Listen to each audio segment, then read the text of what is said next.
Hi, I'm Kristal Hart, and welcome to the Kristal Hart Show.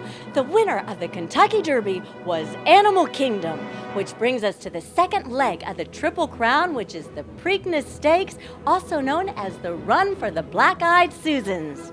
This brought us once again to Gallagher's Steakhouse here in New York City for a power luncheon where we had the opportunity to speak with expert handicappers about their predictions for the big event, the Preakness Stakes. Hi everybody, Mike Beer here from DRF.com talking about the 2011 edition of the Preakness Stakes to take place this Saturday.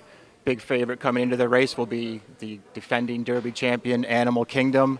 An upset winner 2 weeks ago in Kentucky. Animal Kingdom, a 20-1 shot, came out of nowhere and took down the Derby field. He's back for more in the Preakness. He's definitely the horse to beat. And here, the question with Animal Kingdom isn't can he win, because he obviously can. The question is, do you want to bet him at a short price now when he was 20-1 2 weeks ago?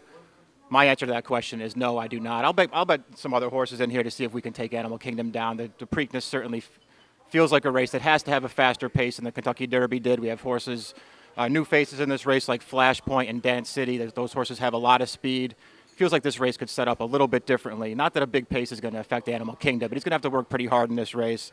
I'll try to beat him at a short price. The horse I'm most interested in doing it with is Sway Away. A new shooter, did not make the Derby field for lack of earnings.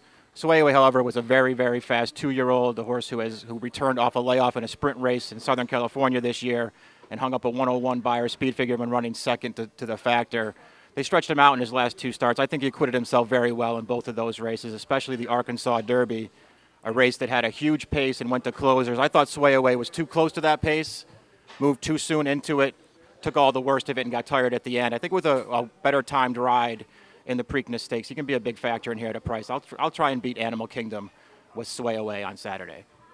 Hi, everybody. Dan Illman here from DRF.com talking about the Preakness Stakes, second jewel in racing's Triple Crown. Animal Kingdom upset the apple cart to win the Kentucky Derby on the first Saturday in May. And while we won't get the same price on Animal Kingdom that we will in the Preakness, he just seems like the most likely winner, doesn't he? He whipped those horses in the Kentucky Derby pretty effortlessly going under the line. And if you look at the new shooters this year, none of them are really very exciting. You have horses like Astrology that's lost his last few races, and a lightly raced horse like Dance City. And a lot of the new shooters do their best running on or near the lead, and the pace could be very contentious, setting it up for a late runner, a horse like Animal Kingdom. I think he's going to win the Preakness. I think there's going to be a lot of excitement leading into the Belmont Stakes in 3 weeks' time as racing fans are clamoring and hoping for the first Triple Crown winner since affirmed in 1978. Is Animal Kingdom a star? Maybe not, but I don't think he has to be a star to win this year's Preakness. It's been a very weak crop of 3-year-olds, and I think Animal Kingdom might be the horse to beat, not exactly the horse to bet at a short price, but he's still going to be my selection to win, and I'd probably use him over the logical horses in the exotics. Horses like Mucho Macho Man, third in the Derby, Shackleford, fourth in the Derby, and of the new shooters, if you really want to get exotic in these bets like the Superfecta, I'd use horses like Dance City and maybe even Astrology. But for me, Animal Kingdom impressed me greatly in the Kentucky Derby, and I think he'll win the Preakness this Saturday. Hi, Anthony Stabile from VegasInsider.com. In the Preakness, I'm going to go with Dialed In.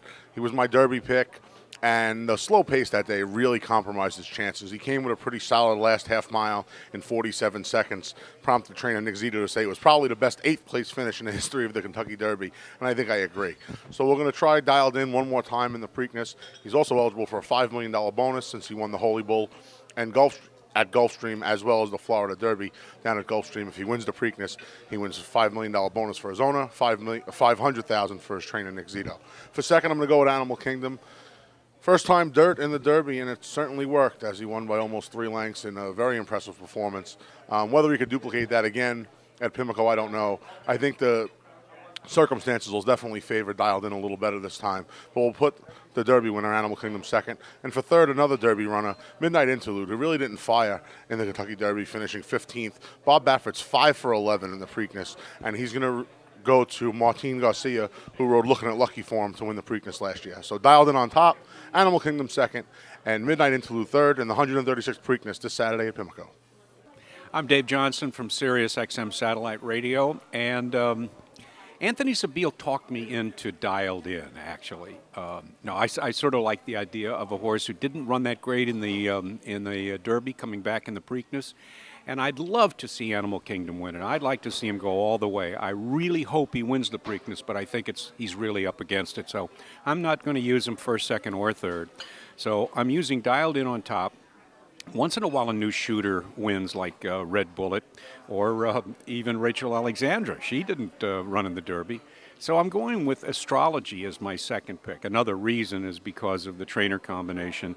He's very good in the Preakness. That's Steve Asmussen. And another trainer combination I'm looking for is Bob Baffert, who's also terrific in bringing horses up to a certain race. I think Midnight Interlude will run big in the Preakness. So I've got it Dialed In on top, Astrology second, and Midnight Interlude third in the Preakness Saturday at Pimlico in Baltimore. I'm John DaSilva from the New York Post. I'm here at Gallagher Steakhouse for our Preakness seminar. The Kentucky Derby was a tremendous effort by Animal Kingdom. He was one of the most impressive winners I had ever seen of the Kentucky Derby, and this lightly raced horse definitely can go places. I will not make him my top choice in the Preakness, but it will not surprise me if he wins. My top choice in the Preakness will be Dance City, the top pledged trainee ridden by Ramon Dominguez. I think he's improving at the right time, and he is being bet very heavily in Europe right now, and he is basically the wise guy horse and the now horse. But to me, I think if there's one horse that could beat him, it's going to be a newcomer, and I think Dance City would be it.